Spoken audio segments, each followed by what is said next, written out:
आज मैं आपको डीसी के ऐसे सुपर विलेंस के बारे में बताऊंगा जो कि हमें डीसी यूनिवर्स की मूवीज में फ्यूचर में दिख सकते हैं, और साथ ही साथ कुछ ऐसे विलेंस भी बताऊंगा जो पहले से ही हमें डीसीयू में दिख चुके हैं और अब दोबारा से उनका रिटर्न होने वाला है। तो मतलब ये वीडियो सेम उसी वीडियो की तरह है जो मैंने मार्वल के सुपर विलेंस को लेकर बनाई थी, इसलिए अगर आप इंटरेस्टेड हो तो आई बटन पर उस वीडियो को चेकआउट कर सकते हो, लेकिन पहले इस वीडियो को देख लो। हाँ, तो आज हम डीसी यूनिवर्स के सुपर विलेंस के बारे में बात करेंगे। ध्यान से सुन लेना, डीसी यूनिवर्स के सुपर विलेंस सिर्फ और सिर्फ डीसीयू के। तो मैं आपको किसी अदर डीसी मूवी के विलेन के बारे में नहीं बताऊंगा। तो पहले बात कर लेते हैं ऐसे सुपर विलेंस की जो कि डीसी यूनिवर्स के फ्यूचर में दिखना कंफर्म है। Starro the conqueror from suicide squad. अब ये सुपर विलेन एक स्टारफिश मछली की तरह दिखता है और ये लोगों को वैसे ही तड़पाता है जैसे कि बिन पानी की मछली। स्टारो सबसे पहले हमें दिखाई देगा 2021 के अगस्त में आने वाली मूवी सुसाइड स्क्वाड में, जिस मूवी के डायरेक्टर हैं अपने जेम्स बंदूक, अरे जेम्स गन।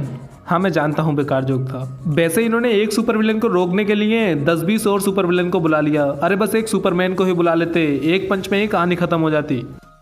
अगर मैं आपको एक फैक्ट के बारे में बताऊं तो स्टारो ही वो पहला ऐसा विलन था जो कि कॉमिक्स में जस्टिस लीग से पहली बार लड़ा था। Riddler from the Batman. Riddler हमें नेक्स्ट ईयर आने वाली रॉबर्ट पैटिंसन की द बैटमैन मूवी में नजर आने वाला है। अब द बैटमैन के टीजर में हमें रिडलर का फर्स्ट लुक देखने को मिल चुका है, लेकिन इसका ये लुक इसके कॉमिक्स के लुक से बिल्कुल भी नहीं मिलता, क्योंकि कॉमिक्स में इसका लुक बिल्कुल ही अलग था। रिडलर एक ऐसा सुपर विलन है जिसके पास कोई भी सुपर पावर नहीं है, लेकिन रिडलर की खास बात यह है कि वो हमेशा बैटमैन के लिए रिडल या पजल्स मतलब पहेलियां जरूर छोड़कर जाता है, जिन पहेलियों को सॉल्व करके बैटमैन रिडलर के प्लान को समझ सके। वैसे मैं तो इसकी पहेलियां बूझने के लिए काफी ज्यादा एक्साइटेड हूँ। Penguin from the Batman. Penguin भी बैटमैन का ही एक विलन है और रिडलर की तरह इसके पास भी कोई सुपर पावर्स नहीं है। पेंगुइन की ओरिजिन की बात करें तो बचपन में इसका कोई दोस्त नहीं था, क्योंकि सारे बच्चे इसके शरीर का मजाक उड़ाते थे। वजह थी इसकी नाक काफी बड़ी थी और ये मोटा भी था। पेंगुइन हमेशा अपने पास एक छाता रखता है। दरअसल इसके पिता की बारिश में भीगकर निमोनिया की वजह से डेथ हो जाती है, जिस वजह से इसकी माँ हमेशा इसे एक छाता रखने के लिए फोर्स करती थी। बचपन में तो ये छाता अपनी माँ की वजह से रखता था, पर अब ये अपनी मर्जी से अपने पास एक अम्ब्रेला रखता है, वो भी फुली वेपनाइज्ड, जो कभी इसके लिए एक मिनी हेलीकॉप्टर का काम करता है, कभी एक बंदूक का काम करता है, तो कभी एक तलवार का।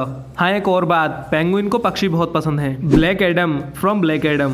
ब्लैक एडम को डीसी यूनिवर्स में एक एंटी हीरो के रूप में लाया जा रहा है। मतलब ये अच्छे काम को गलत तरीके से करता है। सीधी सी बात यह है कि ये लोगों को जान से मार देता है और यही बात इसे एक एंटी हीरो बनाती है। ब्लैक एडम के पास वैसे तो सजाम की तरह ही पावर्स हैं, पर ये उससे बहुत ज्यादा पावरफुल है, क्योंकि बिली बैटसन को उसकी पावर्स अभी अभी मिली हैं और ब्लैक एडम के पास ये पावर्स हजारों सालों से हैं, इसलिए वो इनका इस्तेमाल बेहतर तरीके से कर सकता है। ब्लैक एडम सजाम की तरह अपने इंसानी रूप में ट्रांसफॉर्म नहीं कर सकता, क्योंकि एक इंसान की औसत उम्र 100 साल होती है और ब्लैक एडम हजारों सालों से जिंदा है, जिस वजह से उसका इंसानी शरीर बहुत पहले ही मर चुका है। इसलिए अगर इसने गलती से भी शजाम शब्द बोल दिया तो फिर ये तो खत्म, bye bye, tata, goodbye, गया।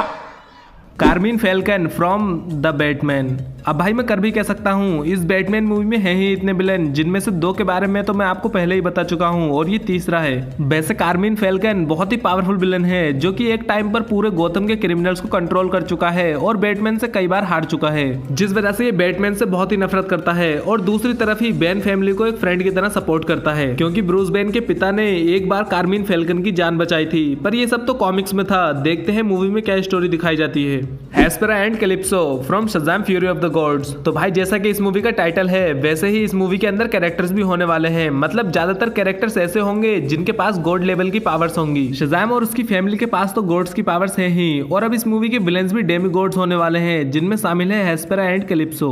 हेस्पेरा एंड कैलिप्सो दोनों ही बहनें हैं और ग्रीक गॉड एटलास की बेटी हैं। अब एटलास तो हमें डीसी कॉमिक्स में कई बार नजर आ चुका है, पर इसकी डॉटर्स ने कभी भी डीसी कॉमिक्स में अपना डेब्यू नहीं किया। मतलब इन्होंने डीसी कॉमिक्स को स्किप मारकर सीधे डीसी यूनिवर्स में एंट्री ली है। वैसे रेचल जेगलर की कैरेक्टर, जिसका अभी नाम कंफर्म नहीं है, हो सकता है कि वो भी हेस्पेरा और कैलिप्सो की बहन हो और ये तीनों ही इस मूवी की मेन विलन हो। Cat woman from the Batman. हाँ भाई, ये मोहतरमा भी द बैटमैन मूवी में अपना डेब्यू करने वाली हैं। तो दरअसल कैट वुमेन का असली नाम सेलिना काइल है और ये गौतम शहर की एक जेब कतरी है, मतलब एक चोर है। कॉमिक्स में कैट वुमेन की शुरुआत बैटमैन के एक विलन के रूप में हुई थी, लेकिन बाद में कैट वुमेन बैटमैन पर तरस खाकर एक एंटी हीरो बन जाती है और कई मौकों पर बैटमैन का साथ भी देती है। और हो न हो, इस मूवी में भी ये एक एंटी हीरो के रूप में नजर आएगी और बैटमैन का साथ देगी। Reverse flash from the flash. The flash movie में रिवर्स फ्लैश का दिखना कंफर्म तो नहीं है, लेकिन रिवर्स फ्लैश के बिना फ्लैश की स्टोरी अधूरी ही रहेगी। अब देखो, हम जानते हैं कि द फ्लैश मूवी में फ्लैश बहुत सारा टाइम ट्रेवल करेगा और अलग अलग रियलिटीज में भी जाएगा, लेकिन वो ऐसा करेगा ही क्यों? उसके पास ये सब करने के लिए कोई वजह होनी चाहिए और यही वजह उसे देगा रिवर्स फ्लैश, जो कि इस मूवी में मेन विलन का रोल प्ले करेगा। लेकिन ये सिर्फ एक रूमर है, इसे ज्यादा सीरियसली मत ले लेना। अभी तक मैंने आपको जितने भी सुपर विलेंस बताए हैं वो सभी डीसी यूनिवर्स के अपकमिंग सुपर विलेंस हैं। तो अब ऐसे सुपर विलेंस की बात कर लेते हैं जिनका डीसी यूनिवर्स में दोबारा से रिटर्न होने वाला है। तो सबसे पहला विलन आती है चीता। चीता सबसे पहले हमें वंडर वुमन 1984 में दिखी थी और चीता के पास चीता जैसी ही फुर्ती थी और ये बहुत ज्यादा पावरफुल भी थी। लेकिन फाइनल बैटल में वंडर वुमन इसे 2-4 गोते लगा देती है जिससे ये बेहोश हो जाती है। लेकिन चीता अभी तक मरी नहीं है और हो सकता है कि हमें वंडर वुमन 3 में फिर से नजर आ जाए। वैसे वंडर वुमन 84 में एक और विलन था जिसका नाम था मैक्सवेल लॉर्ड, पर शायद अपने बेटे की वजह से वो अब सुधर गया है। Black Manta from Aquaman and the Lost Kingdom. Black Manta हमें एक्वामैन 1 में भी दिख चुका है, लेकिन उस मूवी में इसका कोई ज्यादा बड़ा रोल नहीं था। 2018 में आई एक्वामैन मूवी का मेन विलन ओशियन मास्टर था, जिस वजह से ब्लैक मैंटा एक साइड विलन में ही सिमट कर रह गया। लेकिन अब एक्वामैन के सेकंड पार्ट में ब्लैक मैंटा एक्वामैन से अपना बदला लेने के लिए रिटर्न कर रहा है और मुझे तो ऐसा ही लगता है कि ब्लैक मैंटा ही Aquaman and the Lost Kingdom का मेन विलन होगा। Mister mind. अगर आप मिस्टर माइंड के बारे में नहीं जानते हो तो भाई ये वही कीड़ा है जो कि हमें 2019 में आई शज़ाम के पोस्ट क्रेडिट सीन में दिखा था। अब ये देखने में तो सिर्फ एक मामूली सा कीड़ा लगता है, लेकिन भाई ये दिमाग से बहुत ही ज्यादा एबिल है। अब जब शज़ाम में मिस्टर माइंड को दिखाया गया था तो इसका मतलब इसका रिटर्न आना तो पक्का है और ऐसा हो सकता है कि ये हमें Shazam Fury of the Gods में दिख जाए। Ocean Master from Aquaman and the Lost Kingdom. Black Manta के साथ साथ ओशियन मास्टर भी Aquaman and the Lost Kingdom में अपना रिटर्न कर रहा है, पर ये मूवी का मेन विलन नहीं होगा क्योंकि इसकी पूरी स्टोरी हम एक्वामैन 1 में ही देख चुके हैं और इस बार मेरे हिसाब से ब्लैक मैंटा की स्टोरी पर ज्यादा फोकस किया जाएगा, इसलिए वो Aquaman and the Lost Kingdom का मेन विलन होगा। पर अब जब ओशियन मास्टर को इस मूवी में कास्ट कर लिया गया है तो उसका कुछ ना कुछ रोल तो इस मूवी में होना ही है और वो हमें इस मूवी को देखने के बाद ही पता चलेगा। डॉक्टर सिवाना। डॉक्टर सिवाना हमें शज़ाम से 2-2 हाथ करके हारता हुआ दिख चुका है, लेकिन वो अभी मरा नहीं है, सिर्फ एक मामूली सी जेल में बंद है जिससे वहां से अपना मिस्टर माइंड छुड़वा ही लेगा। तो भाई इसका भी डीसी यूनिवर्स के फ्यूचर की मूवीज में रिटर्न करना पक्का है। तो भाई वीडियो को ज्यादा लंबी न करते हुए मैं अब आपको 3 विलन्स एक बार में बताने वाला हूँ जिनमें शामिल है लेक्स लूथर, डेथ स्ट्रोक और जोकर।